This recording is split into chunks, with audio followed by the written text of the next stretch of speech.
آج ہمارا وقت ہمارے موبائل فون نے چھینا.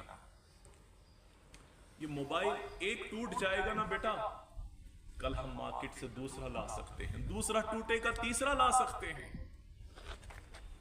لیکن ایک بار اس ماں نے تمہیں اللہ حافظ کہہ کر چلی گئی نا, دنیا کی ساری دولت لا کر اس کے قدموں میں ڈال دو گے, وہ پھر واپس لوٹ کے نہیں آئے گی, کبھی واپس لوٹ کے نہیں آئے گی.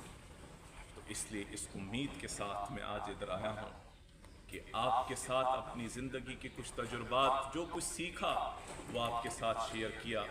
جب بھی مجھ سے کوئی پوچھتا ہے کہ پیرنٹنگ کیا ہے, پیرنٹنگ بیسیکلی ایک فیلنگ ہے بیٹا. یہ انسان تب تک محسوس ہی نہیں کر سکتا جب تک نہ انسان خود پیرنٹ ہو جائے, اور اس وقت انسان کو پتا چلتا ہے یہ پیرنٹنگ جو ہے یہ کنٹینیوس سیکریفائس کا نام ہے.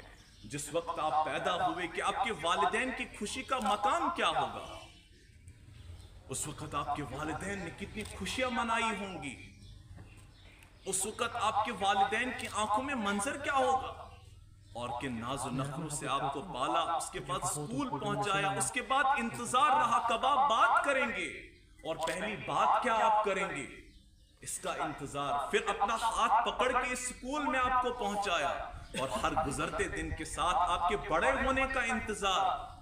مجھے بتائیے جن والدین نے اتنی انویسٹمنٹ کی, آپ اپنے والدین کی انویسٹمنٹ ہے, تو اتنی انویسٹمنٹ کرنے کے بعد 20 سال کے بعد یا 25 سال کے بعد جب اس والد اور والدہ کو یہ معلوم ہو جاتا ہے کہ ہزاروں اور لاکھوں پیسہ خرچ کرنے کے ساتھ ساتھ اپنے احساسات اور اپنے جذباتوں کو قربان کرنے کے باوجود ہمیں کچھ بھی حاصل نہیں ہوگا, تو مجھے آپ بتائیے بیٹا ان پر گزرتی کیا ہوگی, ان کا عالم کیا ہوتا ہوگا, کون سی قیامت ان پر ڈھاتی ہوگی اس وقت جب وہ آپ کو اپنے سامنے دیکھ کر ایک بیکار انسان کی حیثیت سے آپ کو دیکھتے ہوں گے, آپ کچھ بھی نہیں کر پائے.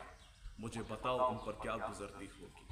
اگر آپ پورے سال محنت کریں گے اور آپ کو محنت کر کے فیل کیا جائے, آپ پر کیا گزرے گی.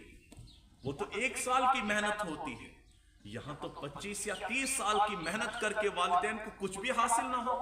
ہم کتنے بدنصیب بچے ہیں.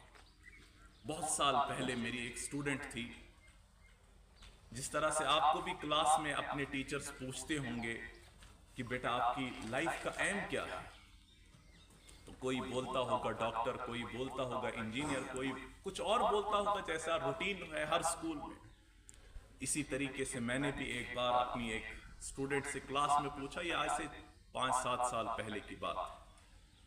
سبھی بچوں سے پوچھا, کسی نے بولا ڈاکٹر, کسی نے بولا انجینئر, کسی نے کچھ اور بولا, لیکن ایک لڑکی اب تو وہ ڈاکٹر ہے. جب میں نے اس سے پوچھا کہ آپ کیا بننا چاہتے ہیں, اس کا جواب اتنا خوبصورت اور شاندار تھا, اور وہی جواب آپ بھی آج کے بعد اپنے دل میں بسا کر رکھیں گے. جب میں نے اس سے یہ پوچھا کہ آپ کی زندگی کا مقصد کیا ہے, تو اس بچی نے کھڑی ہو کے کہا کہ سر میں اپنے والدین کی پہچان بننا چاہتی ہوں. اور یہ پہچان بننا بیٹا اتنا آسان کام نہیں ہے. آپ کو نہیں معلوم کہ تنہائی میں آپ کے والدین آپ کے لیے آنسو بھی بہاتے ہیں, آپ کے لیے اللہ سے دعائیں بھی کرتے ہیں, اور اتنا پیسہ آپ کے لیے خرچ کرتے ہیں, اور کبھی یہ نہیں پوچھتے کہ بیٹا اب ہم سے نہیں ہو سکتا. یہ کتنی مجبوری کی حالت میں کیوں نہ والدین وہ اپنا سب کچھ بیچ سکتے ہیں, لیکن اپنے بچوں کو انکار نہیں کر سکتے. ان کی جو بھی ضروریات ہوتی ہیں, ان ضروریات کے لیے اپنے جذبات کو تو کچل سکتے ہیں, لیکن آپ کی ضروریات کو بیٹا پورا کرتے ہیں.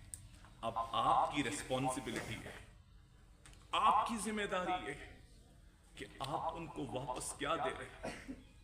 جب آپ یہاں سے 10th کریں, یہاں سے 12th کریں بیٹا, جب آپ اپنے گھر لوٹیں, کیا آپ کے والدین کا سر فخر سے اونچا ہو رہا ہے یا وہ نیچا ہو رہا ہے؟ یہ آپ کا فیصلہ, یہ آپ کی ذمہ داری ہے کہ آپ اپنے والدین کو پے آف کیا کر رہے ہیں.